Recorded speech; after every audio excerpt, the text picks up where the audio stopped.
Hey guys, wishing you a very happy new year and welcome back to my channel. Today I'm sharing with you a really interesting recipe. This cake is made out of 3 mashed bananas. Then after that we're going to add oil and then we are going to add some sugar. So mix all this very well. So this cake is not like your regular banana cake. It has whey protein in it and it makes the cake really soft, and it's a good eggless option also. So if you want your whey protein to be added in the recipe, this one is a must go. So I added some whey protein, then I added my dry ingredients, that's my oats flour, baking powder, baking soda, cocoa powder, and then after that I added milk. So you might need to add a little more milk in order to batter to mix really well.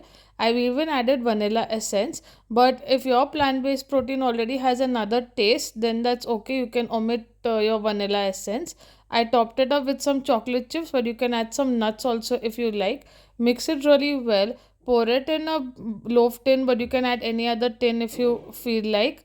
And add the batter completely. The batter is going to be a little thicker and spread it really well. Bake it at 180 degrees for 20 to 25 minutes so the toothpick comes out really clean, and then you will see that you get such a super soft chocolate cake. And this cake actually tasted really good. It's also healthy, gluten free, so yes, it's a must try. And now you can see the results of how soft the sponge has come out. So I always cool my cake properly and then I slice it. So you can like, follow and share my channel, and also you can follow me on Instagram. The link is given in the description.